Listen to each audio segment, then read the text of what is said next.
I think Australia has lots of space, and so it should increase the number of asylum seekers. I think Australia should receive more refugees. I think we're a big country, we're not overpopulated, and I think anything we can do to support people who have been through extremes, we should actually do. Yeah, we have plenty of space, so yeah, definitely. I think if it's done the right way and the processes are taken in place and the government implements that, then I think there's no reason as to why we shouldn't invite more people into the country. There's room for it, they just need to be able to spread everyone out evenly. I think not. I think we're suffering enough in Australia as it is. I think we should. I think the government needs to consider whereabouts the greatest need is at the moment, from which particular countries, and then offer it to them, but also be willing to change that if necessary, if there's some sort of crisis that happens in other countries. Yes, I totally agree. We should receive more asylum seekers. I think what we've got at the moment with our regulations and things that the government are doing is terribly wrong. I think we need to be accepting more of them.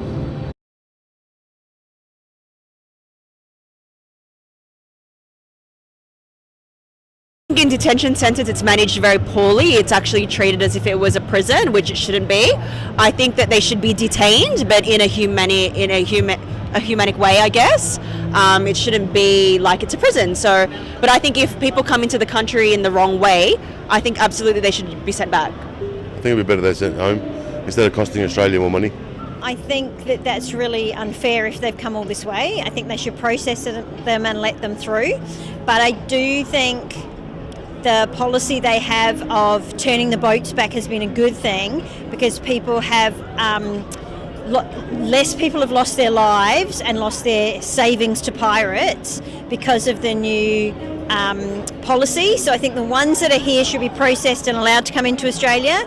But I do agree with the policy of trying to get them through the correct route to seek asylum, rather than just coming on boats and then losing their lives or paying their money and never actually getting here. I think they've been really traumatised trying to get here, and you must be pretty traumatic in your own country if you want to get on a boat and come to Australia. So I think that we should rehouse them in Australia. I have a relation who works with people in asylums in detention centres, and what's happening there is pretty terrible, especially on Manus Island, and I don't agree with it. I think detention centres are disgusting, and I think they're actually a complete and utter shame that Australia has them. I think if these people have gone through so much in their own countries, and what they've actually done to get here, probably in like rickshaw boats out in the middle of the ocean for days, I think the least we can do is actually put them up in our country, provide them with a safe and comfortable place to stay with food and water. I think detention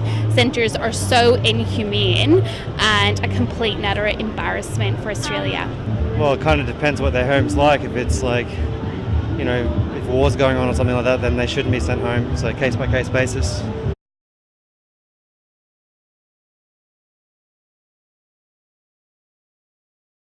The difficulties, probably language, work, all those difficulties of any immigrant would have. I think if they're a part of a welcoming community that can support them to settle and get their kids into school and help them with the language and get them familiar with their own suburbs, I don't think they'll have any trouble settling. I think people are people. I think not. Coming from Australia myself, I moved over here 6 years ago.